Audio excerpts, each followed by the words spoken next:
Welcome back, everybody. Just realized you don't get to see the mill anymore ever since I rearranged everything on this bench. But continuing on with this miniature XY engraving, whatever you want to call it, machine. Pretty happy with it so far. Again, my videos I'm just sharing as I learn and figure things out, and it's coming out pretty good. I'm pretty happy with what it's doing. So I decided to make this three-parter then. First one was building it, this one will be some other stuff, and then the next one will be the software on it. And on, what was it, Smart, oh shoot, now I can't remember the name of the company. Smart Saint or something like that. Their support is pretty good. It's kind of slow, I guess, because they're in China and the time changes or whatever. I did send a picture and showed them that one of the mounts for the rails was defective, and so they're sending me another one without any more questions about it.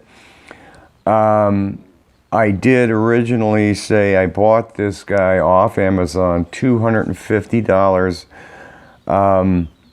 I've found a lot of the parts for it on Banggood, so if you wreck something, you can get most of the parts off Banggood. Additionally, I paid $250. I'll put a link in the description to it directly from Sainsmart. It's on sale right now. I think it was $126. So if you're interested in picking one up and playing like I've been doing, go for it. It's free shipping too. So for this video, what's my notes say here? For this video, the first part of it, I'm just going to show how square things are. Test indicators going to be on surfaces, so you'll kind of see how solid it is, and things that I know I haven't seen in any other videos when I was researching this. So again, I'm just sharing what I'm seeing. So I'll show that first, and then I'll show something that nobody else shows. How do you connect up the limit switches? I'll show you how I mounted them and exactly how you wire them up. I'll put a link also in the description to the actual switches that I used, followed by how to install and connect up a touch probe. How I did it. Works great. I'm loving it. Not too great on wood. You'll have to use aluminum foil and an alligator clip or something to make it work. So, and then at the end, I'll actually show it doing some etching. It does etch aluminum really nice. I'm using one of my small spotting drills. I've tried some other cutters that I have. I don't have that much for this, so I still need to be doing, or will be doing, a lot of research trying to figure out what works best. Feeds, speeds, and this. To mill aluminum, I don't think so. You'll see the head is not that solid in this video. It does etch steel 1018 nicely using the spotting drill. So as far as etching, I think it's going to be great. I still need to get a lot further in the software. I want to actually make something out of wood or whatever, plastic, just to do that. So I can show that hopefully in the next video. So I hope you enjoy, and see you in the next one. Assembled, so I thought I'd check out, see how good I did in the assembly here. Oh, that's interesting. Why'd that move? But, alright.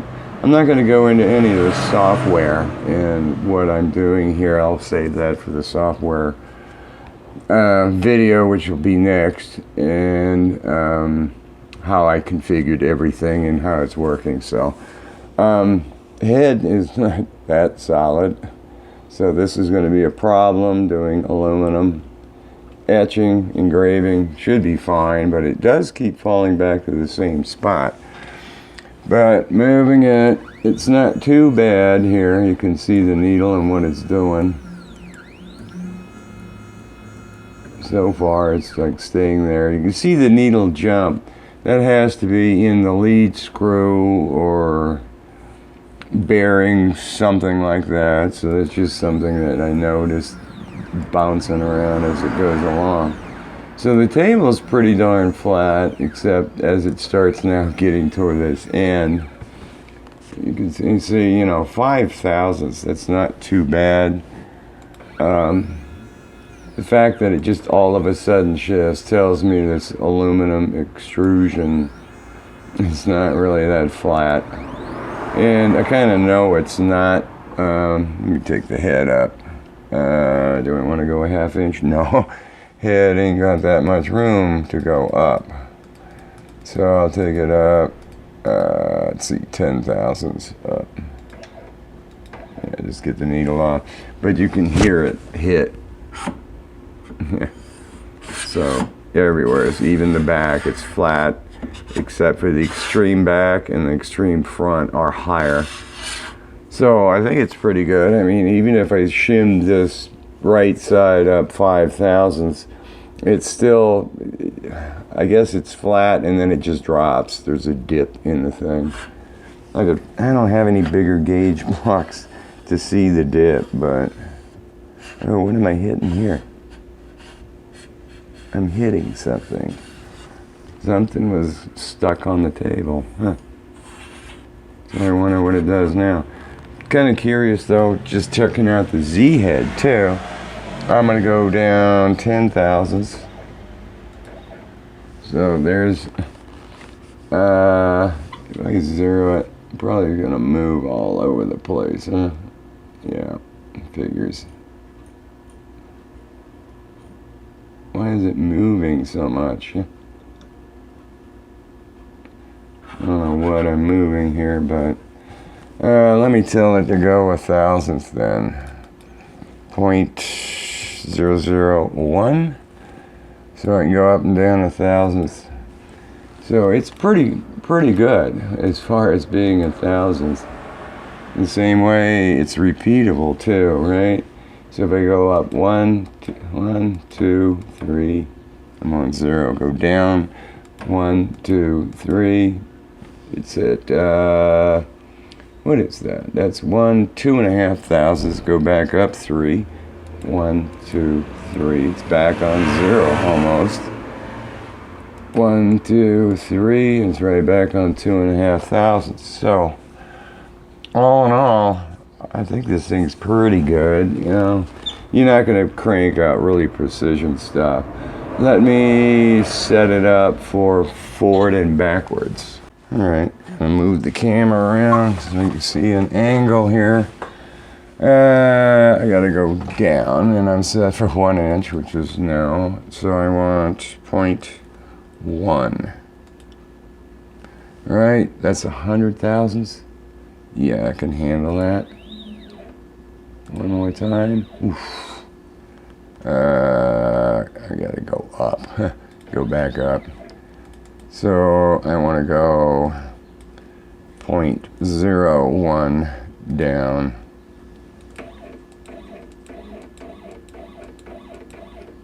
Yep. That's pretty good, huh? Yeah, it's got a reading on it. Ooh, that's not good, huh? Definitely crooked this way. Wow. What happens if I move? I want to go back on the table. I need more than that. Let's go 0.1. So move the table back. Wow, not moving, huh? Much smoother. Needle's not even jumping on this axis. I should probably do a 1/2 inch, right? Let's see, you go 2, 3, 4, 5. All right. Not bad, huh? Now it's not moving. Interesting. Go back some more. Wow. Appears to be pretty good in this axis, huh? Yeah. So more towards the front, that's under by a little over 1,000. So I'm at an angle, it's hard for me to see.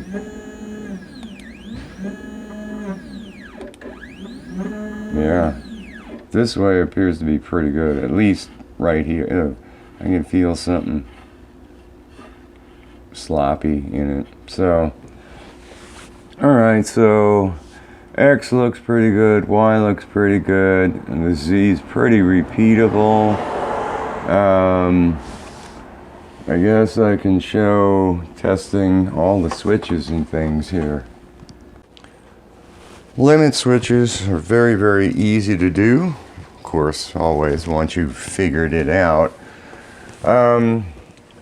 There's the row of the header here. You'll see silk screened on here. It's really simple. X, there's 2 X's, 2 Y's, and 2 Z's. The X, for instance, is for each limit switch. There's one here and one here. The software does not care if this is the left one or this is the left one. It just wants to know that something tripped. So the entire top row of the header is the signal. The entire bottom row is a ground. So I, being an IT, looking at this connector, also an electrical engineer, it's a standard header which is got pins on 100,000 centers. They're all on 0.1s. Also know that old computers, the diskette drive that comes in them is a 34-pin connector. This is a 34-pin header.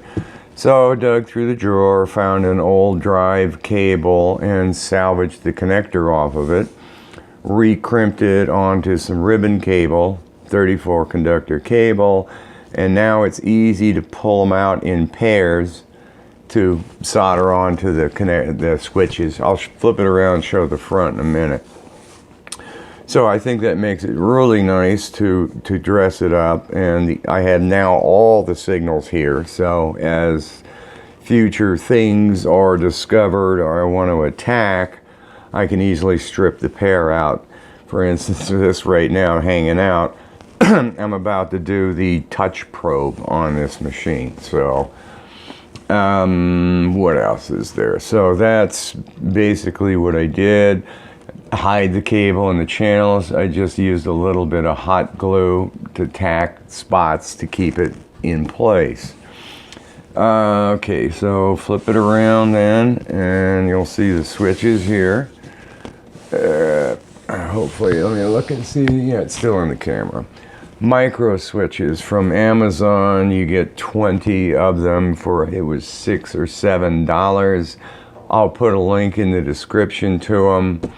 They are mounted using 256 screws.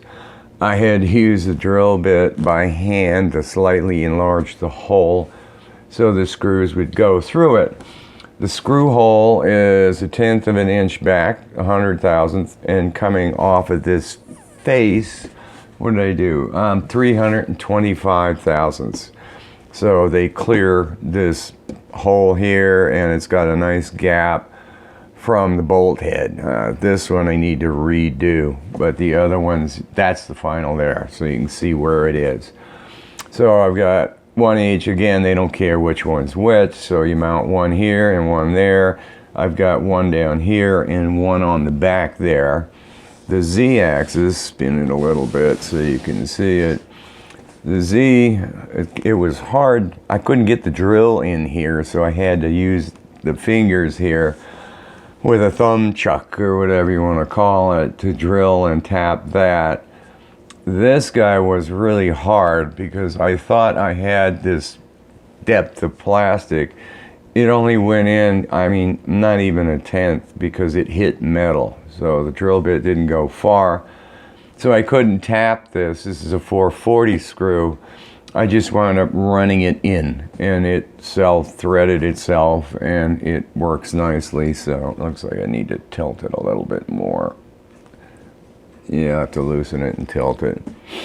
So, and this was a piece of scrap that I just cut off. Already had the nice round on it, so it works. So next, right now, I'm going to be doing the touch. And thinking about it, the table is mounted on plastic. So the table is completely electrically isolated from the whole frame. The motor is in plastic. It's completely isolated from the whole frame.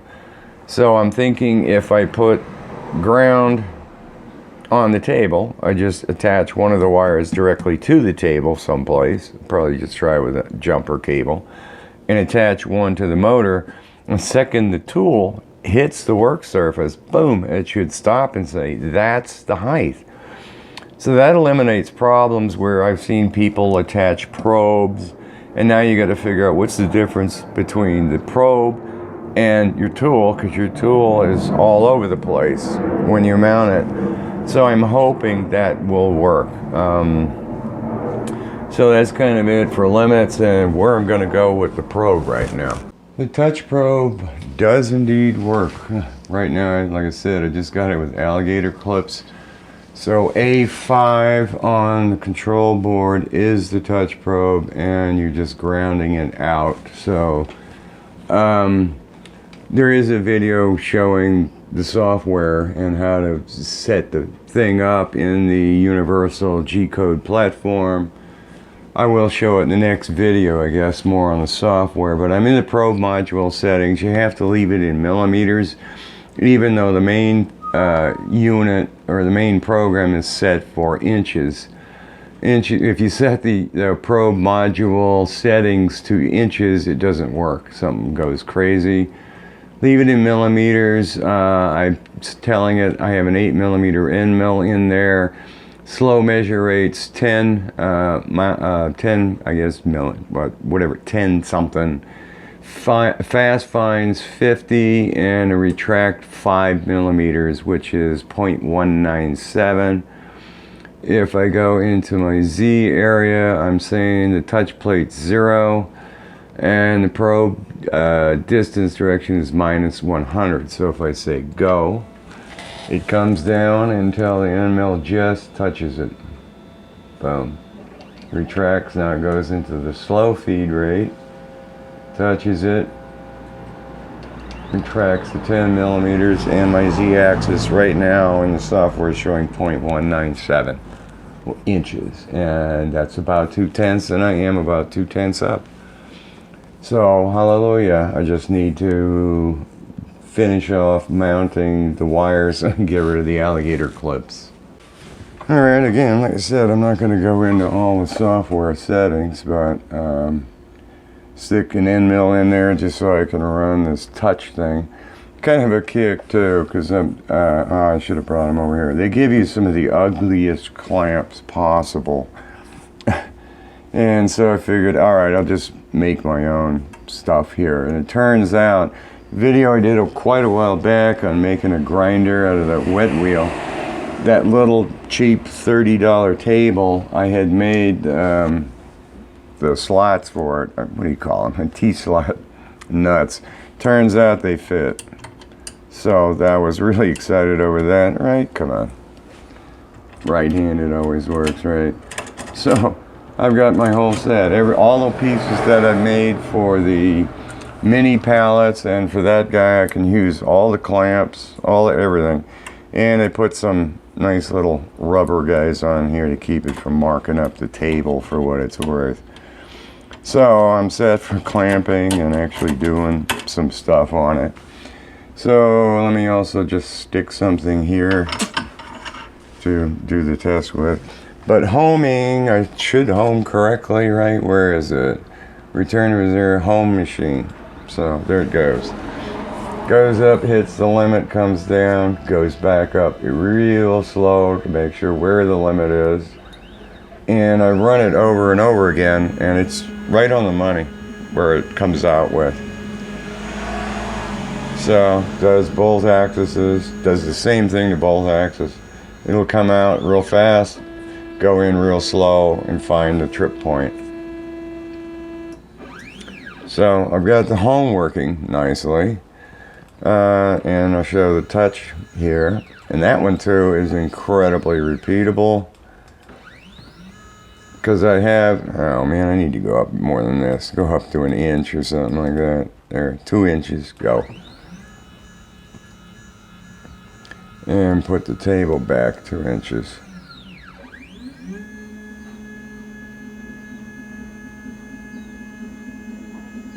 There we go.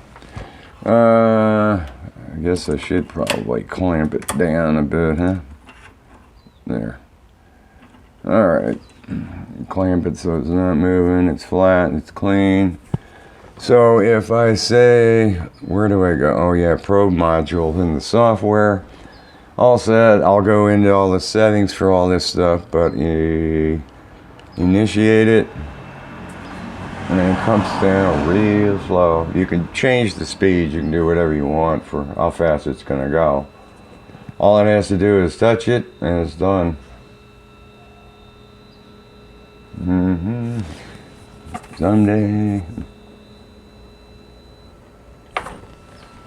Uh-oh, something went wrong. What went wrong?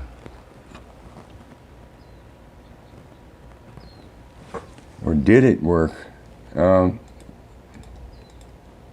don't have something set up right, so alright. Looks like I just have some kind of a connection problem somehow. The one wire here goes to A5. I just stuck down in there and clamped this down. So I'm not sure where the problem is. This has got a lug soldered onto it, screwed into the back of the table. But once I just put the alligator clips back, it starts working again. So I'll track that down. You'll see it touch, and then it backs up an amount, and then it comes down real slow, and then we'll stop when it is on the surface. Boom, there it is, and it's telling me, it's extremely repeatable. It's telling me it's at 779 thousandths. I've got more playing to do with it. I know before I figured it out, and those numbers are right, but next would be, let's just try etching something.